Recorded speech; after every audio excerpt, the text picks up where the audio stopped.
A paz do Senhor, meus irmãos, minhas irmãs. Nós chegamos à quinta lição da nossa disciplina Família Cristã. Vamos tratar do tema a harmonia do lar. Quando nós falamos de harmonia, nós estamos falando do conceito daquilo que é belo, aquilo que é estético, de um conjunto de coisas que funcionam de maneira ordenada, adequada. E quando falamos da harmonia no lar, nós estamos falando também de buscar esse perfeito funcionamento dentro do lar, de forma bela, de forma organizada, a nós encontrarmos o equilíbrio em todas as coisas, para que o lar funcione bem, funcione como um ambiente adequado para o bom desenvolvimento da família. Para que nós possamos ter harmonia no lar, nós vamos precisar cultivar algumas virtudes, virtudes que geram harmonia no lar. Quando falamos de virtudes, nós estamos falando de bons hábitos, nós estamos falando daquilo que é o conjunto de coisas boas que são cultivadas e que fazem de uma pessoa alguém melhor e mais preparado para o relacionamento. Quando nós vemos maus hábitos em alguém, aquilo que costumeiramente ele faz de forma errada, isso é um vício. E quando vemos bons hábitos em alguém, que ele faz aquela coisa de forma costumeira, são virtudes, e é disso que nós estamos falando. Nós precisamos cultivar as boas virtudes que vão gerar harmonia no lar. Cônjuge, o casal, o marido, a mulher, os filhos precisam buscar essas coisas. Quando falamos de virtudes, nós estamos falando de algo que é cultivado, que é trabalhado, as disciplinas que vão nos ajudar a desenvolver essas virtudes para que nós possamos alcançar um lar com equilíbrio, com harmonia, com paz, com tranquilidade. As virtudes que vamos trabalhar então são sabedoria, temperança e perdão, três grandes virtudes importantes e necessárias para cultivar um lar onde haja harmonia e bom relacionamento. Comecemos então com a primeira das virtudes aqui relacionada, que é sabedoria. O que é ser sábio e como agir com sabedoria dentro do lar e que é necessário para que possamos desenvolver essa virtude. Algumas coisas importantes nós precisamos ter no desenvolvimento dessa atitude que vai gerar a sabedoria em nós. A primeira atitude é firmeza. Firmeza quer dizer que você é uma pessoa que tem convicção dos seus atos e que busca sempre firmar os seus atos na palavra de Deus. Não é alguém, como se diz no ditado popular, Maria vai com as outras, que vai pela opinião de terceiros, que não tem firmeza nos seus atos, nas suas convicções.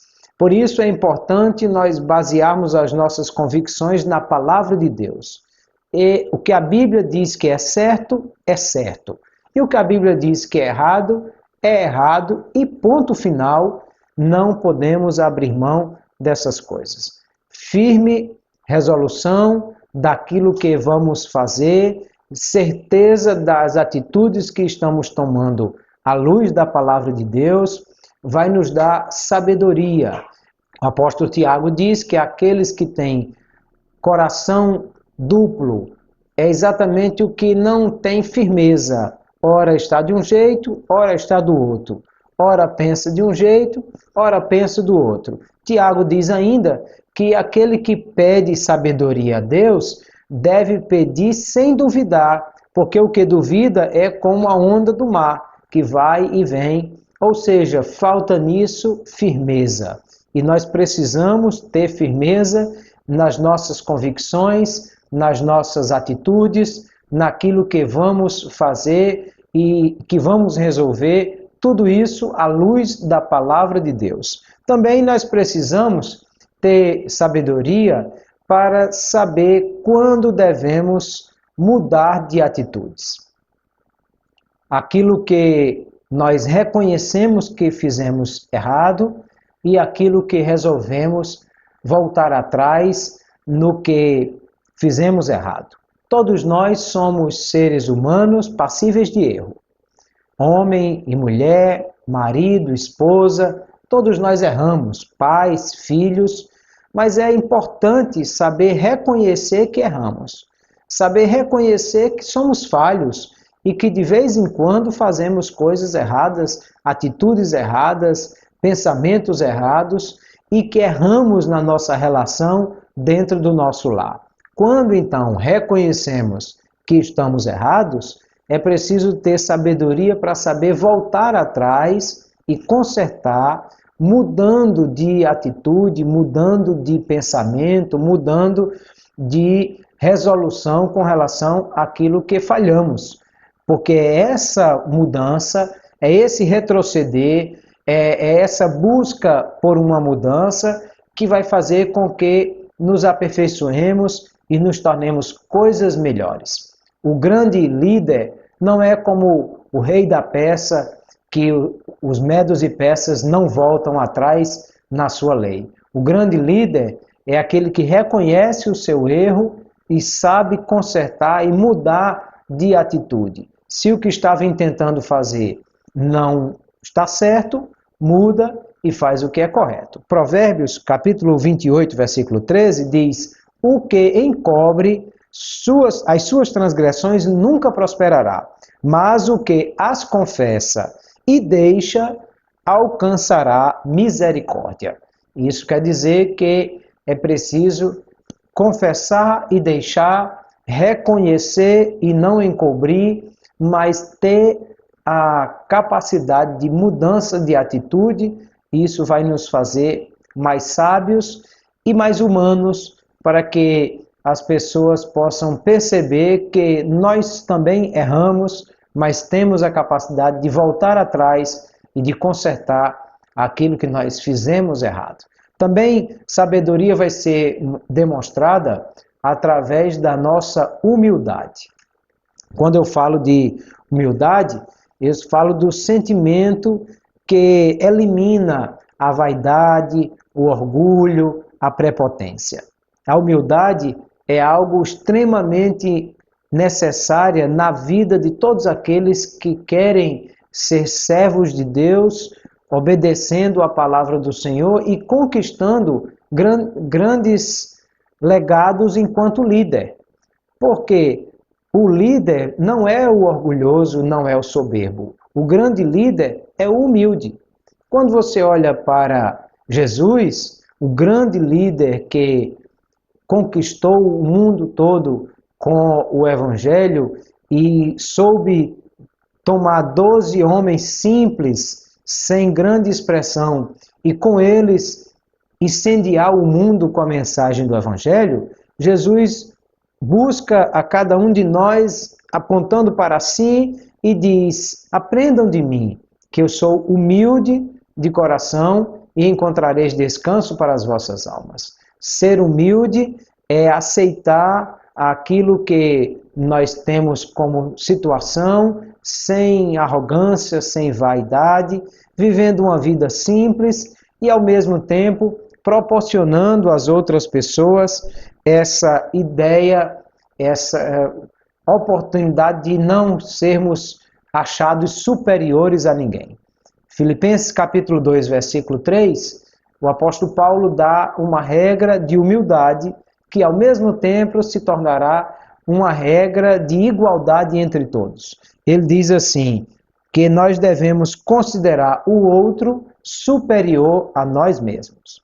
Quando eu entendo que a esposa é superior ao marido, e o marido entende que os filhos são superiores a ele, e os filhos entendem que a mãe é superior, ou seja, cada um considera o outro superior a si mesmo, não só haverá humildade nessa relação, como haverá também igualdade, porque se todos consideram o outro superior a si mesmo, ninguém se considera maior do que o outro, porque todos estão no mesmo patamar. O que existe numa família é papéis diferentes, são papéis diferentes. O que existe numa família são níveis diferentes de responsabilidade.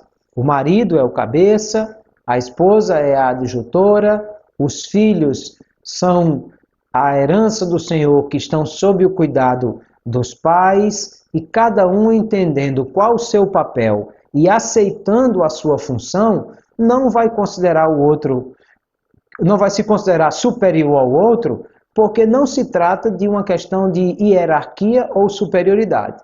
Trata-se de uma questão de papéis diferentes e níveis diferentes de responsabilidade dentro da família. Se soubermos agir assim, nós estaremos agindo com humildade, que é importante e necessária para todos nós, porque Provérbios 29, 23 diz que a soberba do homem o abaterá, mas o humilde de espírito obterá honra.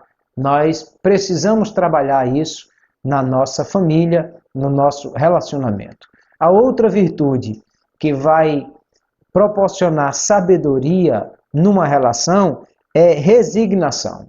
Resignação tem a ver com renúncia, tem a ver com abrir mão de alguma coisa sem reclamar e sem ficar revoltado. Resignação tem a ver com uma renúncia voluntária a qualquer situação, porque quando nós renunciamos a aquilo que pode trazer dificuldade, abrindo mão porque sabemos que é o melhor para todos, então isso mostra grande sabedoria e isso demonstra que temos a capacidade de lidar com essas situações. Numa família, para que haja harmonia, sempre haverá a necessidade de resignação. Haverá sempre alguém que precisa abrir mão de alguma coisa para poder beneficiar o todo, para beneficiar a outros. Eu lembro que muitas vezes eu trabalhava em empresas o dia todo, trabalhava na área de tecnologia e era muito cobrado em todas essas questões, e ainda pegava ônibus lotado para voltar para casa, e muitas vezes chegava em casa cansado, e não era só cansaço físico, era cansaço mental, do dia inteiro com tantas atividades e tantas cobranças. Mas muitas vezes a esposa estava em casa, 4 filhas, e aí ela já pensando, o marido chegar em casa, tomar um banho, comer alguma coisa, a gente vai sair para passear, as crianças de férias, eu não aguento mais, estão o dia todo correndo e gritando dentro de casa, e eu preciso sair e dar um passeio. E eu vindo no ônibus lotado, cansado do trabalho, pensando, eu chegar em casa, vou tomar um banho, comer alguma coisa, descansar, porque eu estou cansado, precisando de descansar. Mas quando chegava em casa, abria a porta, aí tem 4 mocinhas de lacinho na cabeça, sentadas no sofá, esperando só o pai chegar para tomar um banho. E sair, bom, alguém tem que abrir mão de alguma coisa, aí é tomar um banho para ver se o cansaço desce na água e partir para passear com a família, porque é preciso abrir mão de alguma coisa. Em outras situações, era a esposa que abria mão, em outras situações, as filhas que tinham que abrir mão de alguma coisa, ou seja, renúncia faz parte do relacionamento. Não é uma questão de ganhar a briga, a guerra, a peleja. É uma questão de ganhar a harmonia. É ceder para ganhar. É perder para vencer. É abrir mão de alguma coisa, entendendo que isso é o melhor para a família e para todos ali envolvidos. E nisso a família vai ganhar sabedoria, vai ganhar crescimento nas relações, e isso vai ser importante. Provérbios 15, 32 diz que quem rejeita a correção menospreza a sua alma, mas aquele que escuta a advertência adquire entendimento. Isso quer dizer saber resignar, saber voltar atrás, saber renunciar é importante para todos os que querem ter uma relação de harmonia, e isso demonstra grande sabedoria daquele que age dessa forma. Portanto, a sabedoria é uma das virtudes que precisa ser trabalhada. Nem sempre nós vamos acertar e em muitas situações nós vamos deixar de exercitar algumas dessas virtudes, mas é preciso saber voltar atrás e consertar e avançar e cada dia buscar aperfeiçoar essa sabedoria para viver uma vida em harmonia e fazendo com que o nosso casamento seja um lugar de paz e de harmonia. Quando o navio sai para alto mar, ele sai para enfrentar tempestades, sai para enfrentar intempéries, sai para enfrentar as dificuldades que o mar lhe impõe, mas há uma coisa boa no coração de cada marinheiro. É que ele sabe que indo enfrentar tempestades, intempéries e tantas dificuldades, mas haverá sempre um porto seguro para onde o navio pode voltar e para onde eles terão terra firme para estar sustentados. Assim também é no casamento. Nós precisamos sair de casa, enfrentar a luta, a batalha, o dia a dia, saber que lá fora há tempestades e dificuldades, mas saber que a nossa casa é o porto seguro onde nós podemos ancorar o nosso navio e estar em terra firme. Porque se lá fora é um inferno e dentro de casa for um inferno também, então por isso que muita gente nem tem satisfação de voltar para casa, porque tem essa dificuldade. Mas se nós trabalharmos com sabedoria o nosso lar, nós vamos transformar o nosso lar num porto seguro para aonde podemos voltar e ter o descanso necessário. Outra virtude, então, que precisa ser trabalhada dentro desse propósito é a virtude da temperança. Quando nós falamos de temperança, está dentro daquilo que é o fruto do Espírito, que é chamado de domínio próprio. Domínio próprio diz respeito à capacidade que eu tenho de autocontrole, de não deixar explodir, como essa senhora que está a ponto de virar um vulcão, um furacão e deixar que as coisas fujam de controle. Domínio próprio quer dizer que eu tenho o controle da minha alma, das minhas emoções, dos meus sentimentos, para não deixar que isso saia do controle, que exploda e que tenha dificuldades.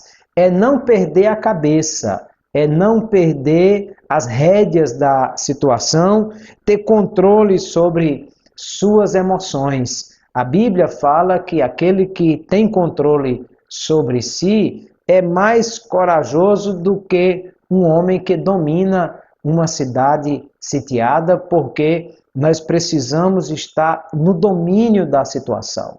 Deixar que a coisa torne uma explosão é algo difícil, porque nunca haverá controle absoluto da explosão.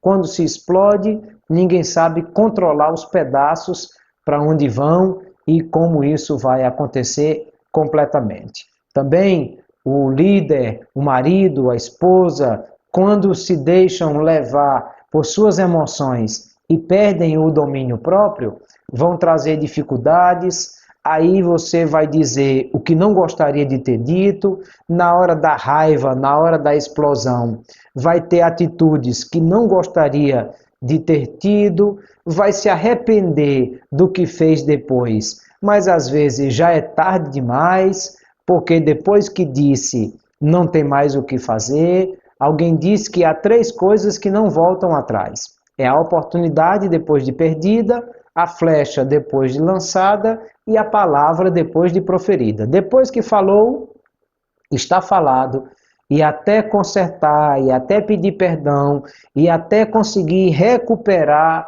o coração que foi ferido pela palavra dita de forma explosiva, aí as coisas já se tornam mais complicadas. Por isso é preciso ter domínio próprio, saber controlar a si mesmo e não explodir. Conta até 10, se não der até 10, conta até 100, enfia a cabeça num balde, esfria a situação, evite tomar decisões na hora da raiva, mas tenha sempre domínio sobre essa situação, que também está associada à longanimidade, que também é um fruto do Espírito. Longânimo quer dizer longo ânimo.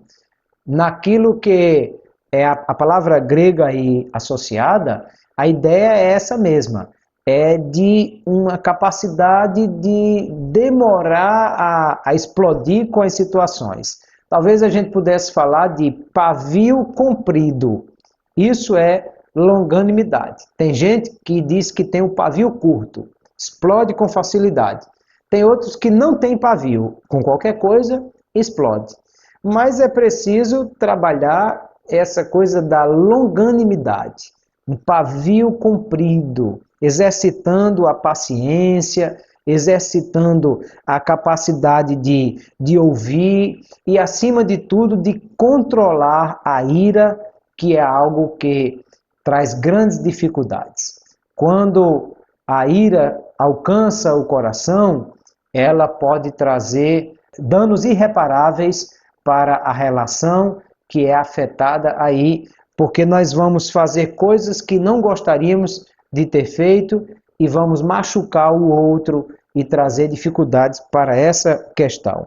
Dentre os muitos pecados que a Bíblia relaciona, um dos que nós precisamos ter domínio nessa hora é o ódio, é a ira, e Provérbios 10 e 12, que eu já citei lá atrás, diz que o ódio excita contendas, mas o amor cobre todas as transgressões. Então é preciso controlar esse ódio, saber dominar essa situação e saber não explodir, mas ter um pavio bem comprido para lidar com essas situações. É verdade que às vezes há situações que, por maior que seja o pavio, a coisa vai fugir do controle, porque todo mundo tem um momento que pode não ter controle ou pode sair do controle.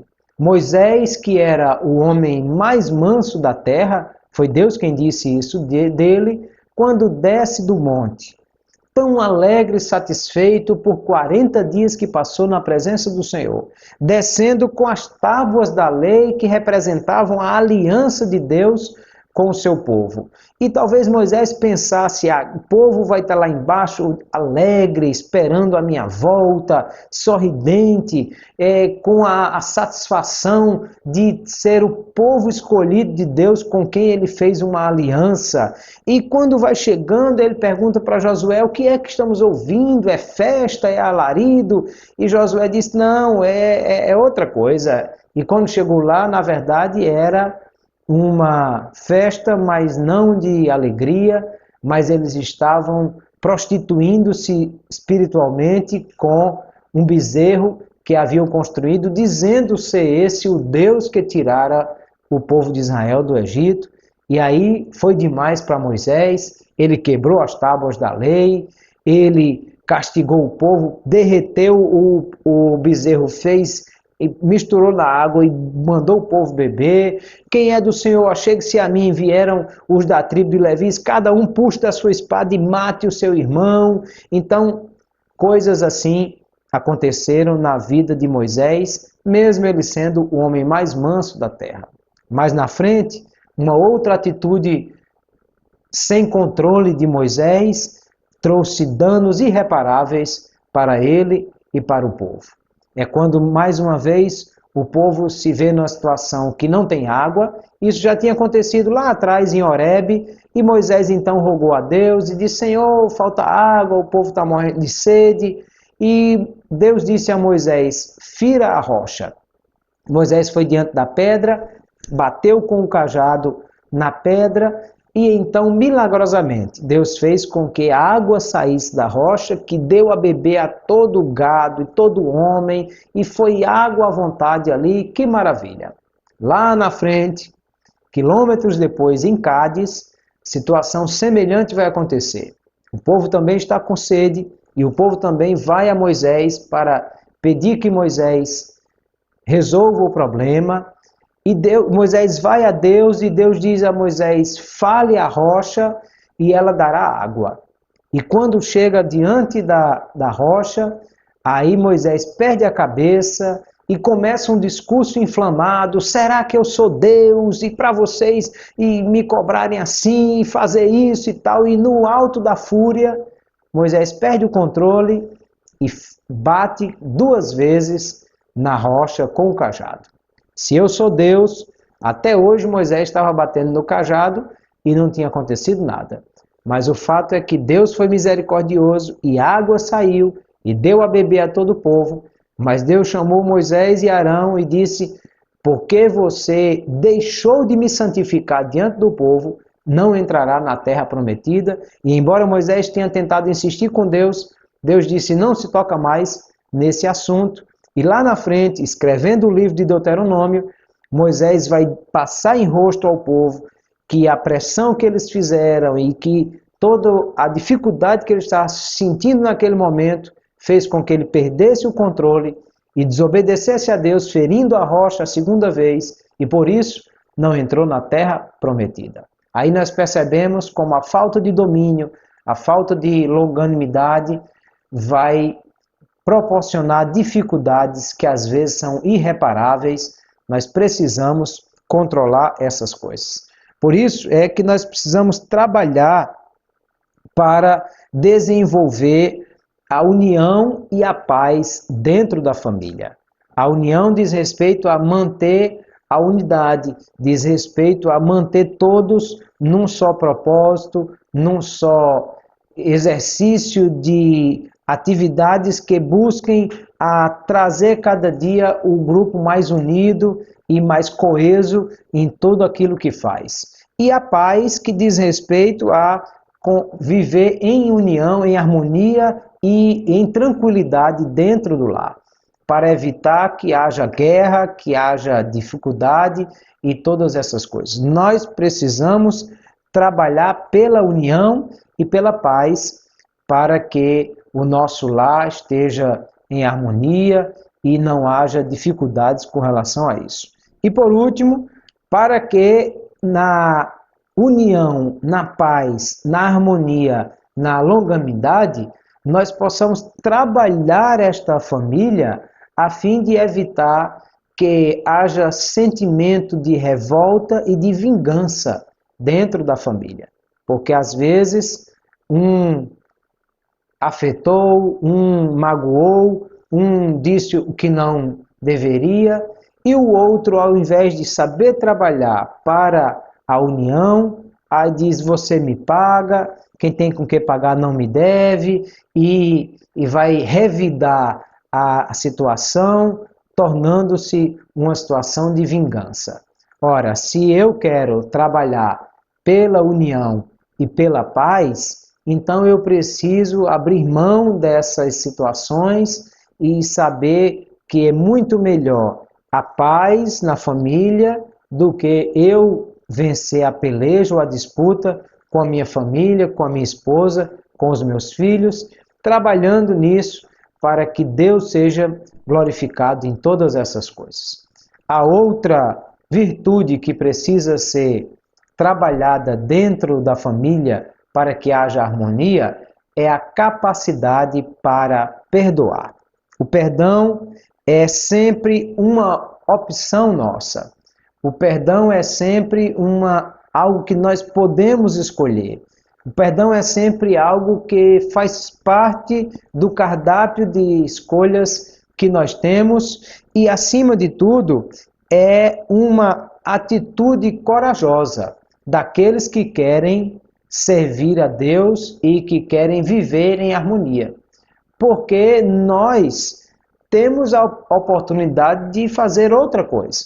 Nós temos a oportunidade de revidar, nós temos a oportunidade de querer guardar mágoas, nós temos a oportunidade de fazer com que aquela ferida se torne cada dia mais aberta, machucando isso, e temos a oportunidade de exercitar o perdão, que é trabalhar para fechar as feridas, para cicatrizar essas coisas. E é interessante nós entendermos que o perdão é algo necessário para todos nós, porque Jesus nos ensinou na oração, modelo, a oração do Pai Nosso, algo que nós deveríamos prestar muita atenção. Jesus disse que nós orando ao Pai, dizíamos assim: Pai, perdoa-nos, a nós, perdoe, assim como temos perdoado aqueles que nos devem. Ou seja, o perdão de Deus para nós deveria estar nessa oração, nós o colocamos condicionado ao perdão que nós temos oferecido ao outro. Ou seja, só me perdoe, Deus, se eu perdoar o meu irmão também. Perdoai-nos assim como temos perdoado. Imagine que, se eu não ofereço perdão ao outro, então automaticamente estou deixando de receber o perdão de Deus. E esse perdão de Deus para nós é um perdão ilimitado. Por isso que Pedro pergunta a Jesus: Senhor, quantas vezes eu devo perdoar o meu irmão? Será que 70 vezes 7? Ou seja, será que Pedro estava dizendo 7 vezes por dia eu devo perdoar o meu irmão? E Jesus disse: não, 7 não, Pedro, mas 70 vezes 7. Ora, Pedro estava perguntando: eu devo perdoar 7 vezes? 7 vezes é bastante para se perdoar por dia. Mas Jesus disse: não, é 70 vezes 7. A ideia de Jesus não era 490, que é a multiplicação de 70 vezes 7. A ideia de Jesus é 7, que é o número da completude. Alguém diz número da perfeição, mas a ideia de perfeição não naquilo que não tem defeitos, mas naquilo que está completo. 7 é número da completude. Então, 70 vezes 7 quer dizer uma completude ao cubo, ao quadrado, ao todo. Isso quer dizer o quê? Sempre. 70 vezes 7 quer dizer todas as vezes que for necessário, nós devemos oferecer o perdão. Porque esse é o padrão. Quando Deus disse que nós devemos nos perdoar, Ele disse que nós devemos perdoar uns aos outros como Deus nos perdoou em Cristo. Então a pergunta é: quantas vezes você pediu perdão a Deus e Deus lhe perdoou?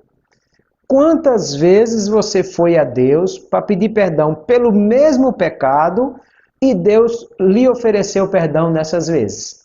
Assim também, nós precisamos perdoar na mesma proporção que recebemos o perdão de Deus. E Jesus disse que nós oraríamos dizendo: Pai, perdoa-nos assim como temos perdoado. Se Deus nos perdoa sempre, nós devemos ofertar perdão sempre. Todas as vezes que alguém pedir perdão, o que for necessário o perdão, nós precisamos oferecer esse perdão para aquele que nos tem ofendido, porque precisamos trabalhar essa coisa. E o perdão aí se trata de livrar o ofensor da culpa por aquilo que ele fez. Isso é tão importante porque nós cancelamos a dívida quando nós perdoamos de fato e de verdade. Aquela pessoa nos agrediu, nos agravou, cometeu algo contra nós, mas nós estamos dispensando isso. Não estamos cobrando essa dívida. Não estamos passando em rosto ou fazendo coisa desse tipo. Como alguém que o outro vai pedir perdão, disse: olha, me perdoa. Ele disse: eu lhe perdoo, mas não foi mole não que você fez comigo.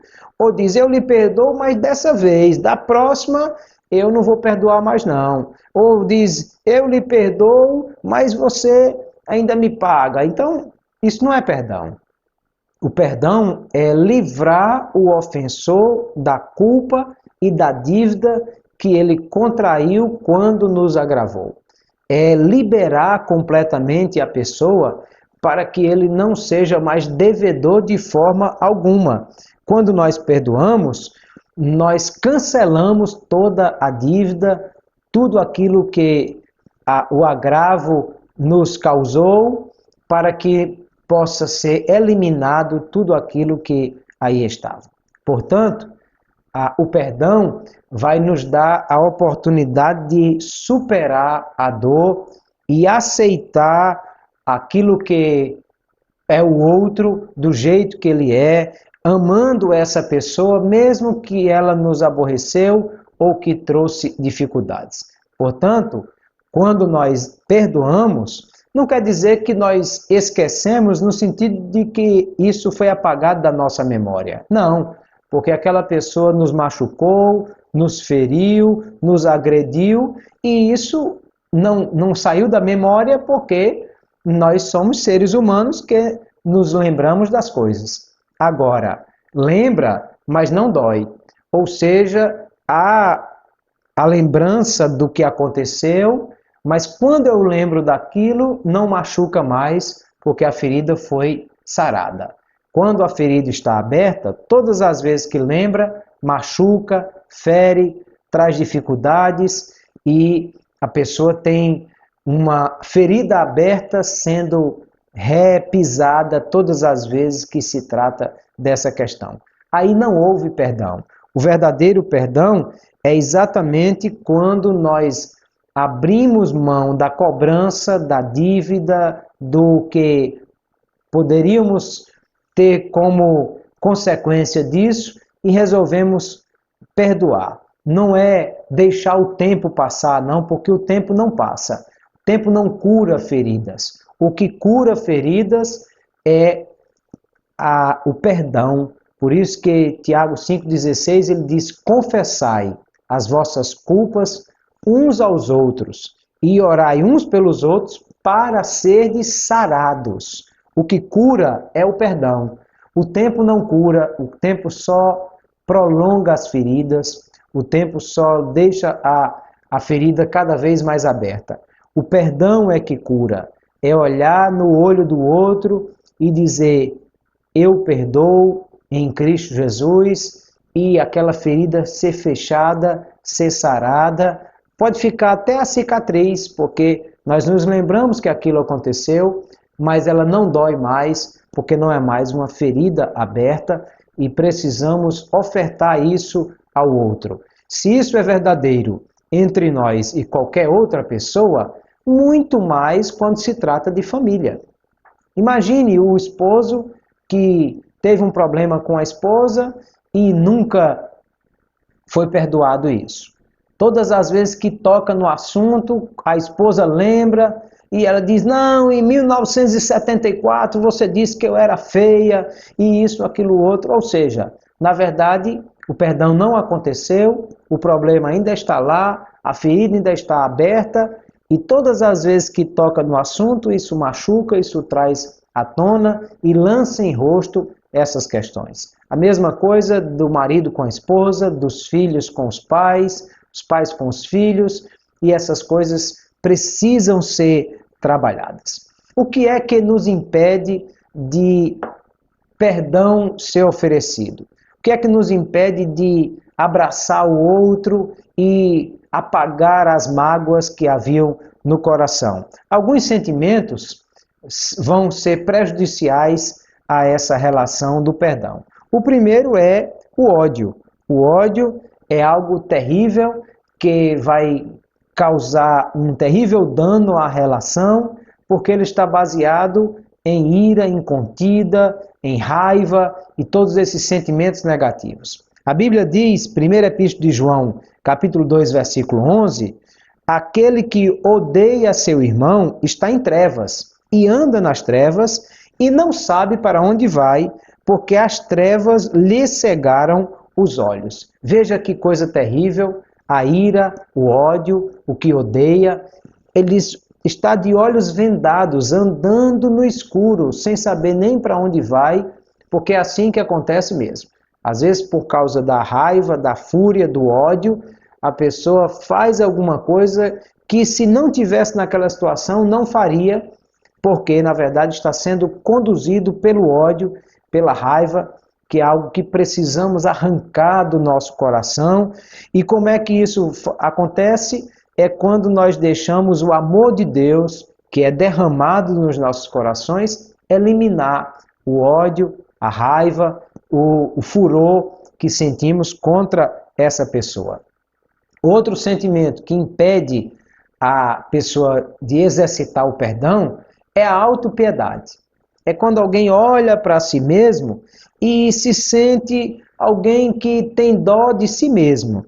É alguém que se acha coitadinha, vítima, e por isso não vai perdoar, porque é como se estivesse exercitando uma autocomiseração, que vai buscar a atenção dos outros para si, querendo se mostrar menor e mais carente do que o outro e que, portanto, não pode exercitar o perdão nesse caso.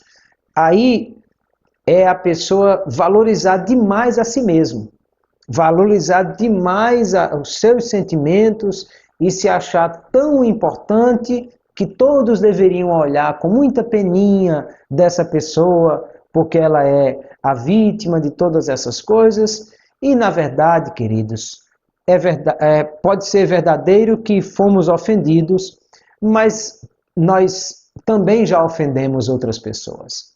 Pode ser verdadeiro que dessa feita fomos feridos, mas nós também podemos ter causado ferimentos em outras pessoas e precisamos trabalhar essas feridas, sabendo que todos somos do mesmo tamanho e todos estamos na mesma condição. Eu não sou menor nem mais importante do que ninguém para ser alvo de autopiedade, mas preciso entender o outro e aceitar o perdão como sendo necessário. O contrário disso, mas que está na mesma linha de trabalho, é o orgulho. É quando alguém se acha tão importante e mais importante do que o outro, que não aceita que tenha sido ferido por aquele outro e que tenha que se rebaixar a oferecer perdão a essa pessoa. Nós precisamos entender que esse orgulho é terrível e, inclusive, afasta a nossa relação com Deus. Jesus disse, Mateus 5, 23, ele disse, quando você vier ao altar para oferecer o seu altar, a sua oferta no altar, e você aí te lembrares que o teu irmão tem alguma coisa contra ti, e aí eu quero chamar a atenção do texto, que ele não está dizendo te lembrares que tu tens alguma coisa contra o teu irmão. Não. Ele diz te lembrares que o teu irmão tem alguma coisa contra ti, então deixa a tua oferta aí. Por que deixa a oferta? Porque Deus não receberá a oferta desse coração que está com alguma coisa contra o seu irmão. Deixa aí a tua oferta, vai, reconcilia-te primeiro com o teu irmão e depois vem apresentar a tua oferta. E alguém vai dizer, não, mas foi ele que me feriu, ou eu tenho razão. Mas aqui não se trata quem começou ou quem tem razão. Se trata de oferecer o perdão e resolver essa situação que vai trazer impedimento, inclusive, à minha relação com Deus. O orgulhoso, ele tem essa dificuldade, porque a Bíblia diz que o que é de coração quebrantado, e está perto dele o Senhor. O Senhor está perto do que tem o coração quebrantado. Mas o orgulhoso, ele o conhece de longe. Ou seja, o orgulho afasta as pessoas de Deus. Se eu quero estar próximo de Deus e quero trabalhar com a minha família, eu preciso eliminar o orgulho. Esses três sentimentos, eles são terríveis e causam dificuldade no relacionamento com qualquer família e impedem que a união seja estabelecida e que a harmonia exista no lar. Para exercitar bem o perdão, nós precisamos trabalhar essas coisas, por isso nós precisamos praticar o perdão. Você já pensou se Deus fosse cobrar de nós todas as vezes que nós cometemos falhas, pecados, transgressão contra Deus? Já pensou se Deus passasse em rosto todas as vezes que nós fizemos alguma coisa? Como seria terrível isso? Assim também é dentro da família. Cada dia tem que ser uma página virada. Cada dia tem que ser uma folha em branco para ser trabalhada. Por isso é que a recomendação bíblica é não se ponha o sol sobre a vossa ira. Ele está dizendo o quê? Resolva diariamente os seus problemas. O perdão não é uma coisa para ser feita uma vez na vida. Em 1980 eu perdoei. Não, não. O perdão é uma coisa para ser praticada todo dia. Todos os momentos, em todas as circunstâncias, porque nós pecamos todo dia e pedimos perdão a Deus todo dia, Ele nos perdoa todo dia. Nós também tratamos de maneira equivocada os nossos corriqueiramente. E corriqueiramente o marido estará fazendo coisas que não deveria, e a esposa, e os pais, e os filhos, e isso precisa ser exercitado dentro do relacionamento da família. Provérbios 25, 21 e 22 diz: se o que te aborrece tiver fome, dá-lhe pão para comer. Se tiver sede, dá-lhe água para beber. Porque assim brasas lhe amontoarás sobre a cabeça e o Senhor tu pagará. Ou seja, eu tratando o outro de maneira diferente do que fui tratado, quando ele diz de acumular brasas sobre a sua cabeça, ele está falando da consciência, está falando que o outro vai perceber e dizer: eu errei, eu falhei, eu tratei ela mal, ou ele, mas ela não retribuiu o mal com mal, mas pagou o mal com o bem. Ela me ofereceu o perdão, a reconciliação. Eu disse palavras grosseiras, mas ela me abraçou. Eu fiz alguma coisa ruim, mas ele me perdoou. Isso vai fazer com que a harmonia no lar seja perfeita e possa ser trabalhada todos os dias na nossa vida. Há um exemplo interessante que você tem aí no seu livro de uma travessia estreita, de uma ponte para passar sobre um rio, e duas ovelhas estavam indo no mesmo momento para a mesma travessia. O que aconteceu é que elas se encontram no meio e a travessia é muito estreita, não dá para passar as duas ovelhas, ou uma ou outra.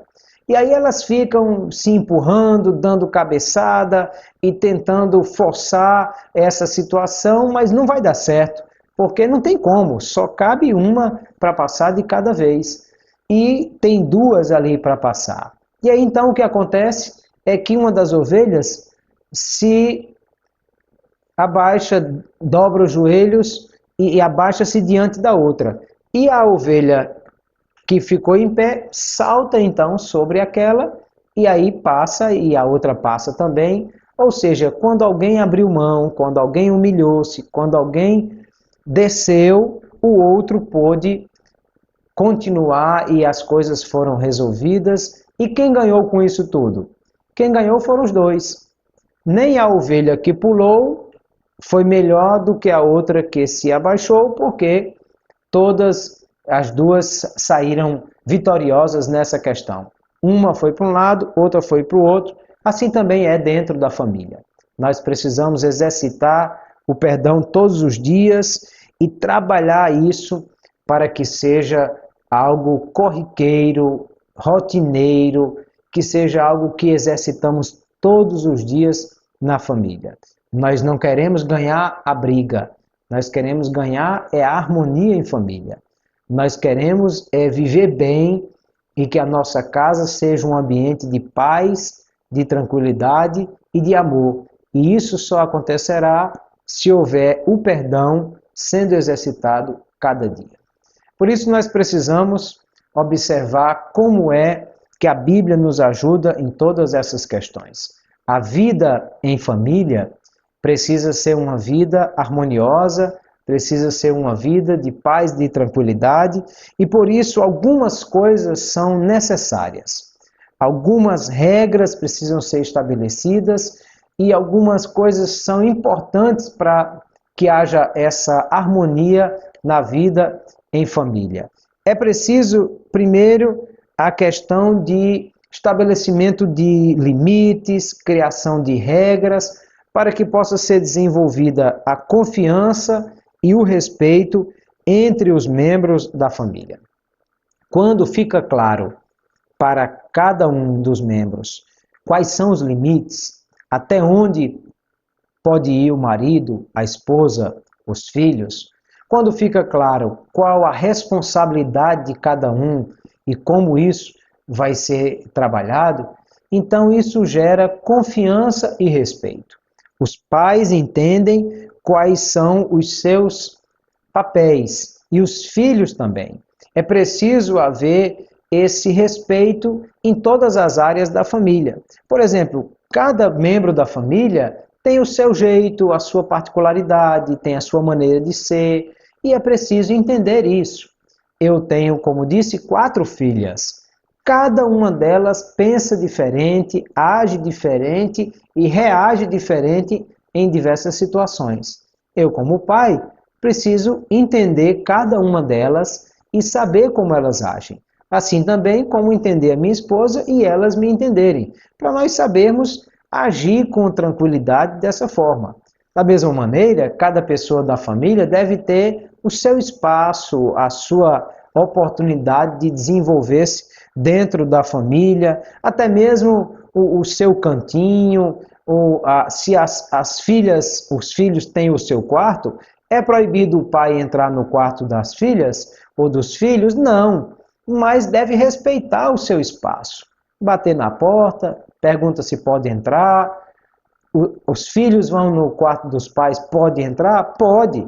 Bate na porta, pergunta se pode entrar. Se o pai está reservado, orando, lendo a Bíblia, então deixa ele lá no seu momento, no seu espaço. Assim também os outros membros da família, quando há esse respeito pelo espaço de cada um, pelo canto de cada um, pela forma de cada um ser, pela maneira de cada um reagir, então nós estaremos respeitando os membros da família e é preciso estabelecer bem essas coisas. Para isso, os limites estabelecidos e as regras vão oferecer essa forma de saber cada um até onde pode ir e até onde não deve ir ou não deve ultrapassar.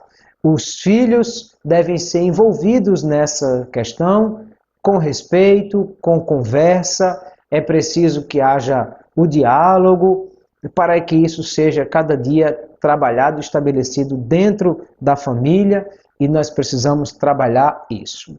Para que isso possa acontecer, nós precisamos estabelecer valores. Estabelecer valores quer dizer as regras, como as coisas devem funcionar e o que deve acontecer dentro da família. Primeiro, é importante que a família possa discutir problemas morais, entender como as coisas devem ser trabalhadas dentro da família. É importante até quando há coisas complicadas acontecendo na família, fora dela, que os pais e os filhos discutam entre si.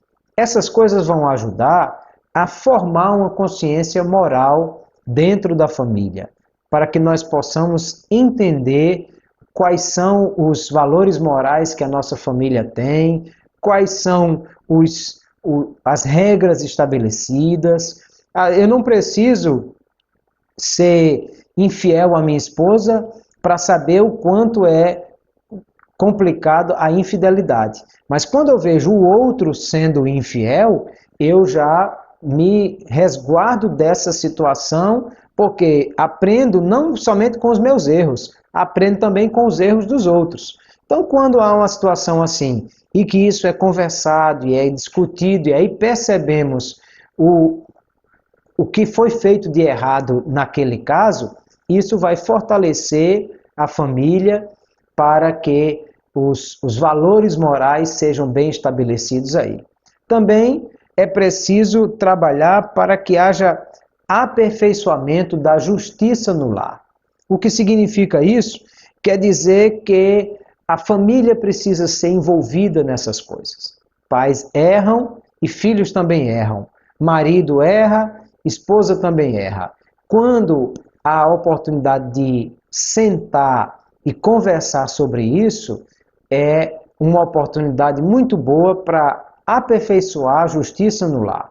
Às vezes, sentar todo mundo na mesa e, como se diz no ditado popular, lavar a roupa suja é importante e é necessário. Os pais vão dizer, olha, está acontecendo problemas aqui, porque os filhos não estão cumprindo o seu papel, não estão participando disso, daquilo, estão deixando de fazer as tarefas domésticas, ou estão trazendo problemas para casa assim, assim, assim. E os filhos vão dizer, sim, mas também o pai está errando porque não está fazendo o que prometeu, ou isso ou aquilo, e então nós precisamos disso aí. E a mãe também errou porque fez isso e não deixou de fazer. Então, esse tipo de conversa com respeito, com tranquilidade, sem acusações ou mágoas, mas pondo na mesa todas as questões, isso vai trabalhar a família a fim de que possa haver esse aperfeiçoamento da justiça. O pai vai entender o que está fazendo errado, e a mãe, e os filhos, cada um vai poder ajudar o outro. E aí, na hora que eu me vejo numa situação dessa, é muito bem, filhas, eu estou errando, mas o que é que eu posso fazer? Como vocês me ajudam para que eu possa acertar? E aí elas vão dizer a opinião, o que é que deve fazer, como é que acham que eu devo agir. E assim com todos os membros da família, essa é uma oportunidade de trabalhar bem essas questões. Os valores também vão ser trabalhados se nós trabalharmos a Bíblia Sagrada, ler e conversar sobre histórias bíblicas. E às vezes isso pode ser feito numa conversa informal, ou pode ser feito no culto doméstico, quando nós vamos poder trabalhar isso. E aí, Davi errou porque agiu dessa maneira com Absalão, mas como é que vocês acham que ele deveria ter agido? O que aconteceu aqui de Absalão com Tamar e Amon, e como é que isso vai ser, e todas essas questões sendo trabalhadas, e como é que isso vai funcionar, e como é que vocês acharam que deveria ser a postura de Absalão e de Davi. E aí essas coisas são importantes para a gente crescer, e crescer biblicamente, com valores bíblicos sendo trabalhados aí. Quando lemos a história bíblica, o apóstolo Paulo diz aos Romanos que tudo o que dantes foi escrito, para o nosso ensino foi escrito, para que pela paciência e consolação das Escrituras tenhamos esperança. Ou seja, nós precisamos não somente ler, mas precisamos extrair aquilo que é importante para nós, para sabermos aplicar as situações da Bíblia à nossa vida. Na família também isso é importante para nós sabermos trabalhar isso, a fim de que aprendamos com os personagens bíblicos as coisas que eles erraram ou acertaram, e lendo e conversando e discutindo essas histórias bíblicas, nós possamos crescer em família. E a outra questão também muito importante é conversar a respeito de suas próprias experiências e desenvolvimento pessoal para trabalhar essas questões. Cada membro da família tem a oportunidade de dizer em que falhou, como percebeu isso, como corrigiu, o que foi que aprendeu com os seus erros, com os seus acertos. A família vai trabalhar isso de maneira a encontrar os melhores caminhos para contornar os problemas e as dificuldades. E quando eu ouço a experiência do outro, eu percebo melhor quem é o outro, como ele pensa, como ele age, em que circunstância ele se vê em dificuldades, para que eu possa também ajudar o outro e ao mesmo tempo aprender com isso, me colocando no lugar daquela pessoa e aprendendo também com as suas experiências. Família é isso, queridos. Família é um conjunto de pessoas que se ama e busca se resolver em situações conflitantes para que possa continuar vivendo em harmonia. Não há família perfeita, não há casamento perfeito, não há relacionamento perfeito, por uma razão muito simples. Todos somos humanos imperfeitos. Se somos humanos imperfeitos, nunca vai haver perfeição na nossa relação, mas precisa haver discussão, trabalho, relação, perdão, envolvimento, e todas essas coisas vão ser importantes para a nossa família ser fortalecida. Algumas coisas são empecilhos para que esses valores possam ser devidamente estabelecidos e trabalhados na nossa família, e nós precisamos trabalhar para evitar essa questão. A primeira das questões é a divergência entre os pais. Pais precisam trabalhar em conjunto e para evitar essa dificuldade. Se o pai pôs um filho de castigo, a mãe não pode tirar. Nisso, inclusive, os pais precisam ser muito espertos, porque filhos são espertos.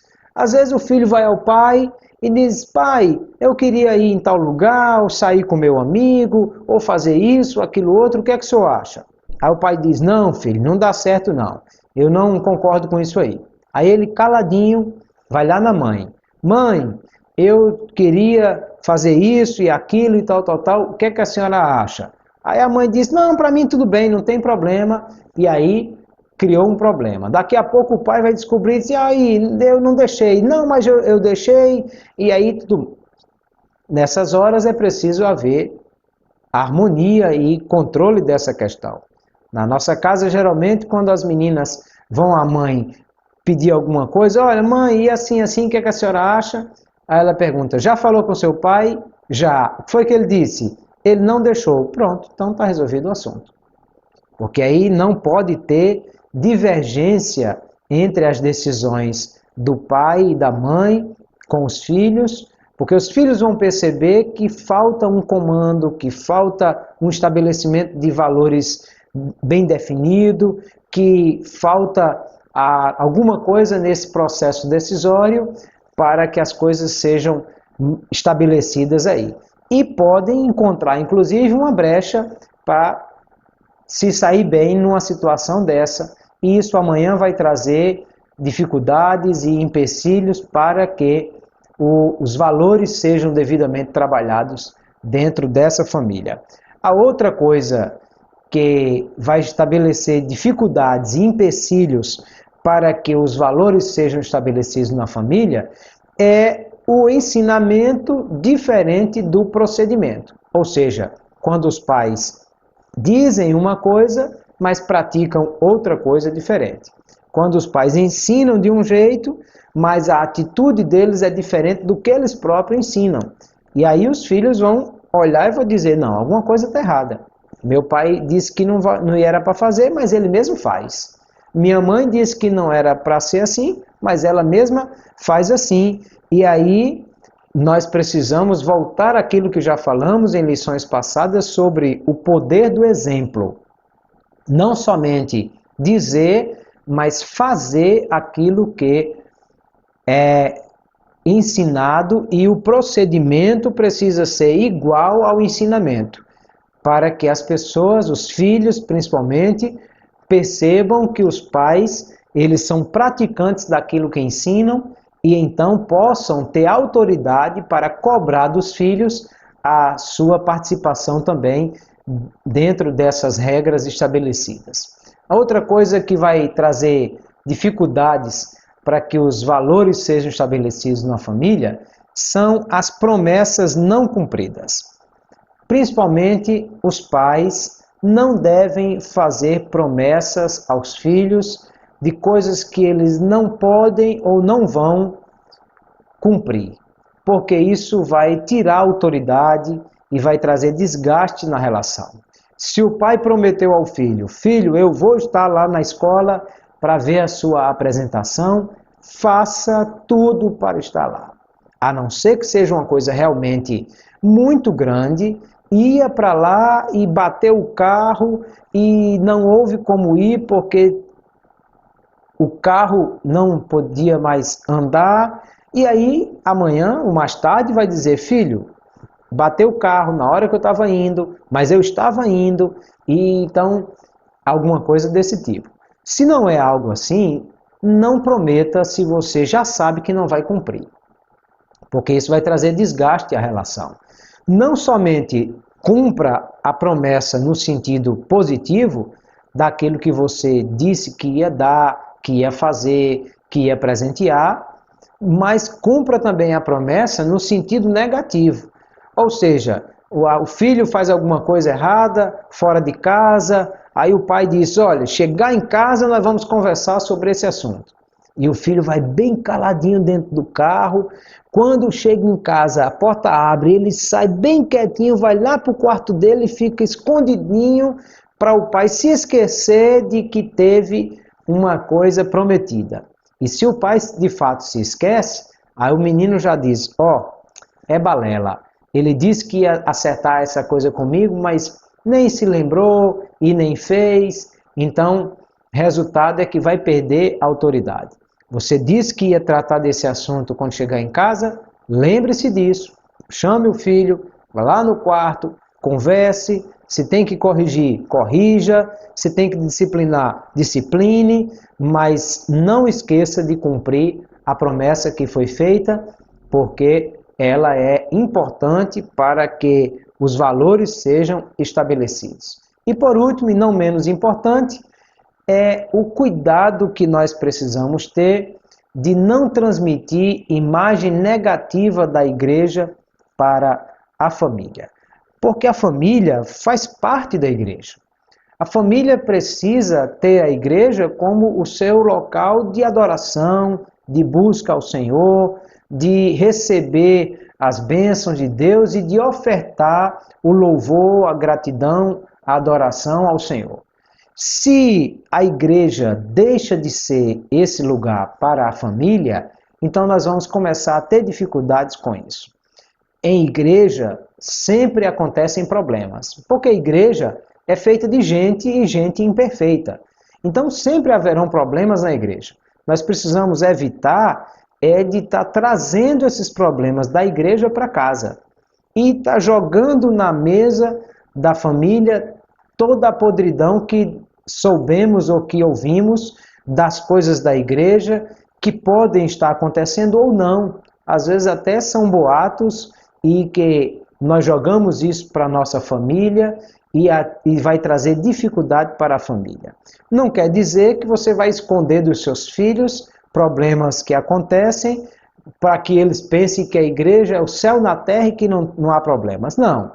Quer dizer que você precisa trabalhar isso de forma positiva e não lançando os filhos contra a igreja, os filhos contra o pastor e a família contra o departamento ou líder da igreja, e isso tudo é complicado. Se há dificuldades, elas precisam ser trabalhadas para que isso não traga empecilho para que os valores sejam bem trabalhados dentro da família. Outra coisa importante, necessária para que os valores possam ser trabalhados é o uso da disciplina. A disciplina, ela é importante e várias vezes a Bíblia vai falar sobre essas questões. Por exemplo, Provérbios 29:15 diz: a vara e a repreensão dão sabedoria, mas a criança entregue a si mesmo envergonha a sua mãe. Provérbios 29:17 diz: corrige o teu filho e ele te dará descanso, sim, deleitará o teu coração. Ainda 23:13-14 diz: não retires da criança a disciplina, porque fustigando-a tu com a vara, nem por isso morrerá.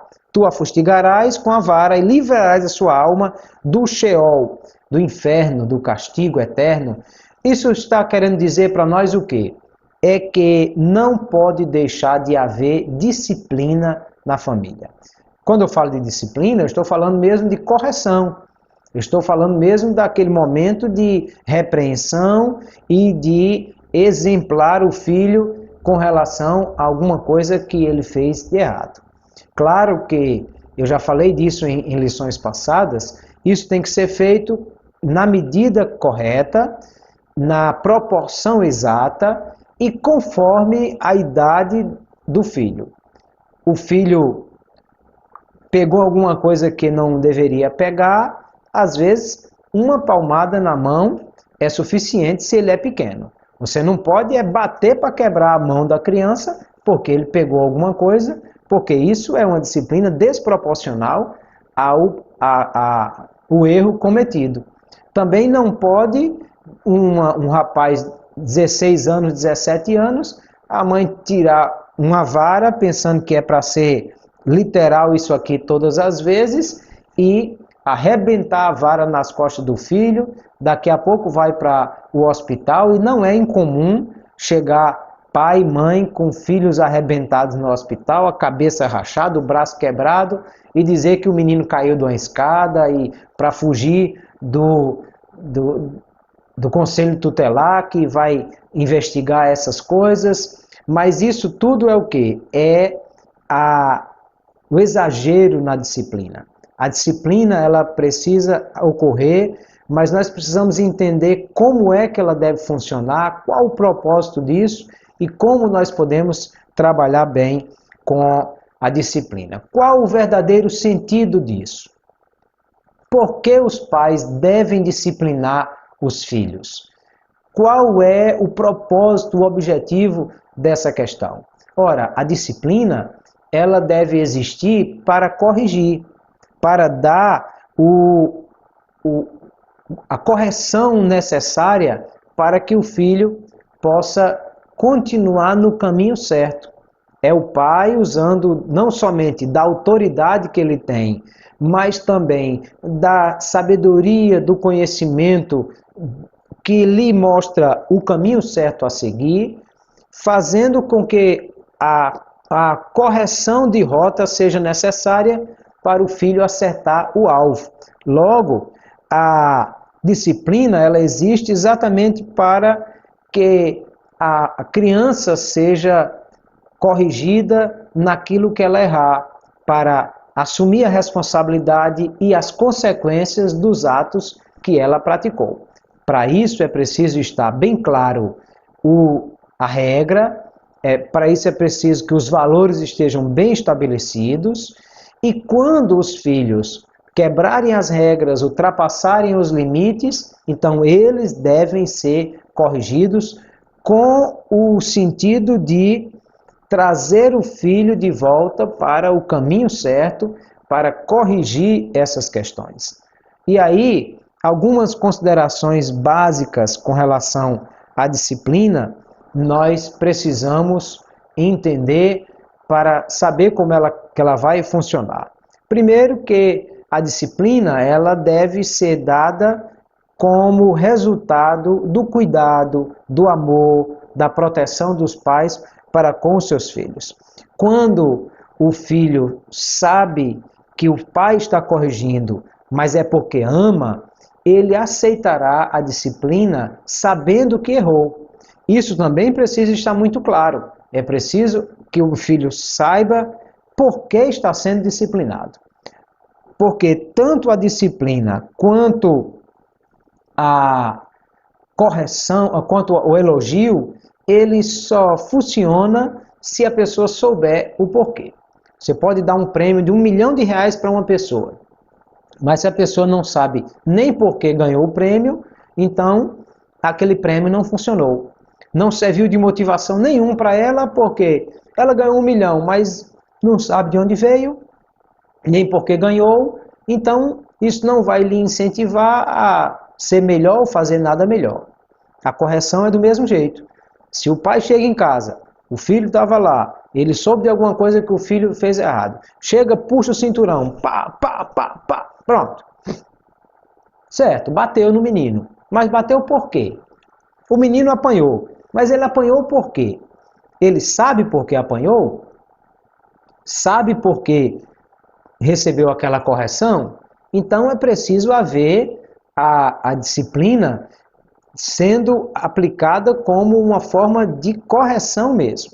Chama o filho, meu filho, olha, eu disse a você que não era para fazer isso e isso, você insistiu, então você desobedeceu, errou, falhou, e agora papai vai lhe corrigir para você aprender a não fazer mais isso. E aí, se é a criança pequena e vai bater, bate com cuidado para não machucar, estourar o vaso da mão da criança, da perna, ou tirar sangue, porque nada disso é importante.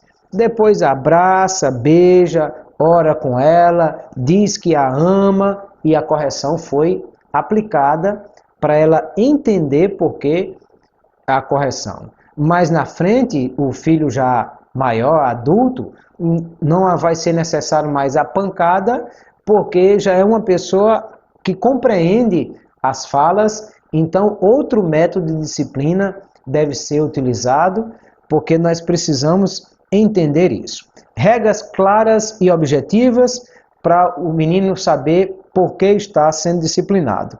Dar e dividir responsabilidades para que ele possa entender qual a sua responsabilidade e qual o seu limite estabelecido.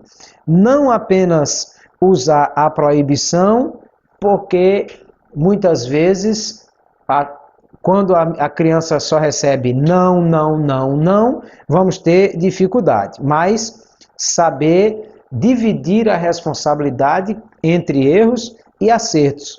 Conscientizar quanto ao permitido e o conveniente, para que o filho possa saber o que é que pode fazer e o que deve ou não fazer.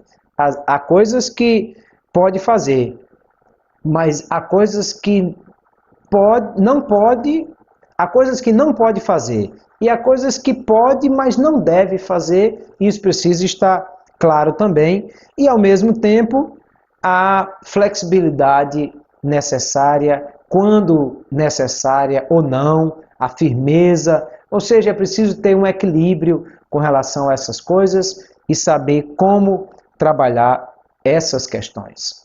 Alguns métodos podem ser utilizados para disciplinar. Nem sempre a vara é o único método e vai funcionar em todas as ocasiões e para todas as idades. Um dos métodos, recompensa e castigo. Se o filho foi obediente, se teve boas notas, se cumpriu as suas tarefas, então ele pode ser recompensado. É uma forma do pai trabalhar, inclusive, a gorjeta que dá para o filho, estabelecendo aí regras. Na casa do meu pai, houve uma época que a regra estabelecida era as notas escolares. Para cada 10, valor X.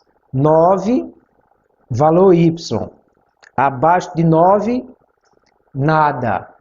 Abaixo de 5, desconta X. Então, se eu queria ter dinheiro no final do mês para alguma coisa, levava o boletim. Soma todos os 9, multiplica por X, todos os 10 multiplica por X e abate todas as notas abaixo de 5 que porventura tenham aparecido. Se sobrar alguma coisa, é isso aí que vai receber.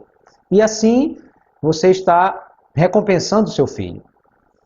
Há pais que recompensam pelas tarefas domésticas que realiza, lavar o carro, recolher o lixo. Há pais que recompensam por outras situações qualquer. Não existem regras para isso, mas isso é importante ser trabalhado. E castigo.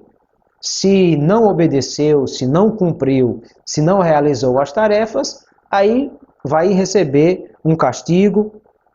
É uma forma de aprovar as coisas boas, desaprovar as coisas más que os filhos vão fazendo, para que eles possam entender que isso é necessário e importante. Às vezes, nem está aí valores ou prêmios envolvidos, mas às vezes um abraço, um sorriso, um parabéns, um elogio em público, já é muito bom para a criança sentir-se valorizada por aquilo que fez, por aquilo que realizou e receber essa recompensa. Outra forma aí de modelos e preceitos, isso quer dizer que é preciso o pai saber como estabelecer as regras baseado nele próprio, naquilo que ele faz, oferecendo ao filho a oportunidade de aprender e de trabalhar junto, de ver o pai fazendo as coisas para aprender a como realizar. É preciso para isso haver diálogo, relacionamento aberto. O filho precisa ver o pai não uma pessoa má, cruel, que castiga, que bate. Mas é preciso ver um pai que ama, que quer o melhor para o seu filho, que corrige quando necessário, mas que também abraça, que também beija, que também elogia, que também está presente, que cobra as responsabilidades, mas também cumpre com as suas responsabilidades e promessas, e isso tudo é muito importante para ser trabalhado na relação de harmonia do lar. É importante percebermos, queridos, que a disciplina não é uma coisa simplesmente para a vida eu digo, do dia a dia da família, mas é algo que vai estabelecer princípios e estabelecer, inclusive, princípios divinos para a vida daquele filho, daquela filha. Veja, Hebreus capítulo 12, o escritor aos Hebreus está trabalhando essas relações e ele diz assim, a partir do versículo 8, o versículo 7, ele diz: é visando a disciplina que perseverais. Deus vos trata como a filhos, pois qual é o filho a quem o pai não disciplina? Mas, se estáis sem disciplina, da qual todos se têm tornado participantes, então não sois filhos, mas filhos ilegítimos. Outra versão diz, bastardos. Além disso, tínhamos nossos pais humanos para nos disciplinar, e nós os respeitávamos. Logo, não nos sujeitaremos muito mais ao Pai dos Espíritos e assim viveremos? Pois eles, os nossos pais, nos disciplinaram durante pouco tempo como bem lhes parecia. Mas Deus nos disciplina para nosso bem, para sermos participantes da sua santidade. Veja, o que está sendo estabelecido aí é que a disciplina não somente vai ensinar valores aos filhos e vai corrigi-los na sua rota para viver uma vida boa, mas vai também ensinar aos nossos filhos uma relação com Deus. Porque ele disse, o pai que ama, corrige. Assim também Deus que nos ama, nos corrige.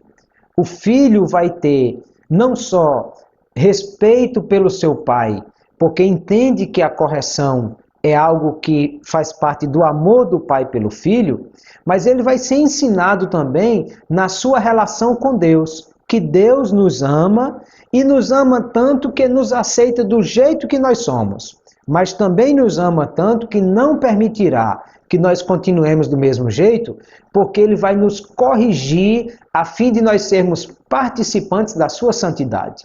Quando o pai trabalha a disciplina com o seu filho, ele não só está corrigindo o filho para que o filho possa entender a necessidade de ser bem orientado na vida, a fim de que possa alcançar os propósitos estabelecidos na família, mas ele vai mostrar também que há um Deus que nos ama e mesmo nos amando, e porque nos ama, ele nos corrige.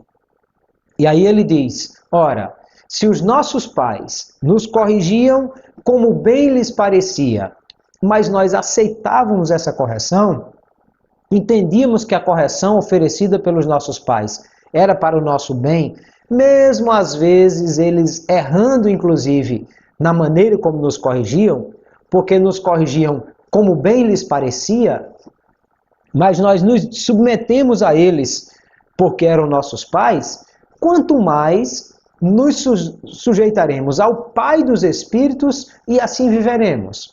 Ora, se a obediência aos nossos pais e a disciplina que nós recebemos dos nossos pais foi útil para a nossa correção, muito mais será a disciplina do Pai dos Espíritos que vai nos corrigir também.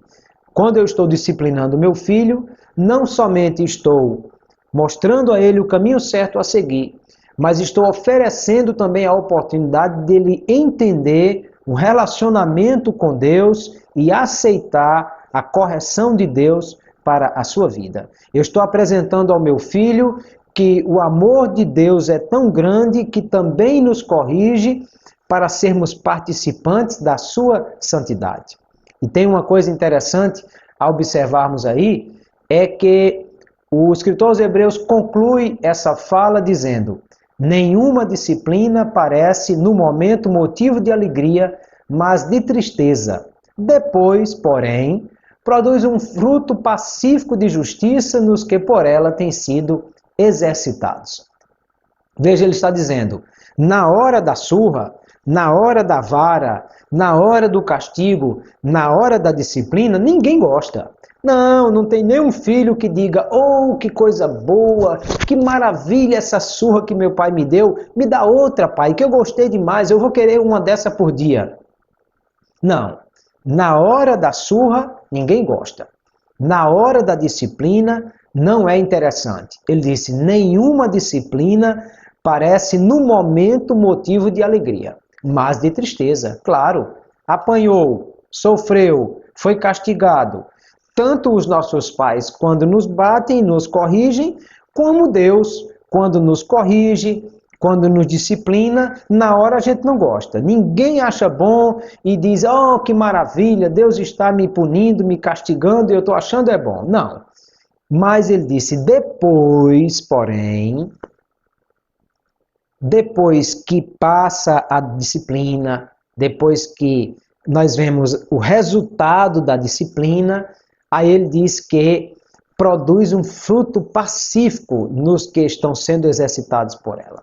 Quantos de nós vamos dizer assim, meu pai me bateu, meu pai me corrigiu, meu pai foi duro comigo, meu pai às vezes pegou pesado, até mais do que eu acho que deveria, mas eu dou graças a Deus por isso, porque ele me corrigiu, porque ele tratou assim comigo, hoje eu sou um cidadão de bem, hoje eu sou um pai de família, hoje eu vivo bem com a minha família, não caí na criminalidade, não virei um bandido, não fiquei um preguiçoso em casa, mas eu batalhei na vida e hoje eu alcancei alguma coisa e dou graças ao meu pai, que me corrigiu, que me bateu, que me disciplinou quando era necessário e por isso hoje eu vejo o resultado disso na minha vida. Quantos de nós vão dizer essa mesma fala, essa mesma coisa, porque exatamente vão descobrir,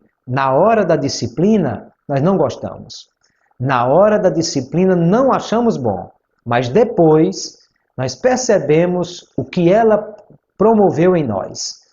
Como a disciplina foi importante para corrigir a nossa trajetória, para nós alcançarmos o propósito que era estabelecido para nós. Os pais, quando corrigem os filhos, vão gerar filhos responsáveis, filhos que sabem regras e valores para seguir. Deus, quando nos corrige, vai gerar filhos obedientes, que servem a Deus com alegria, sabendo que a disciplina é fruto do amor de Deus por nós, e porque Deus nos ama e nos corrige, nós aceitamos a correção e entendemos que vamos ser mais santos e melhores por causa disso.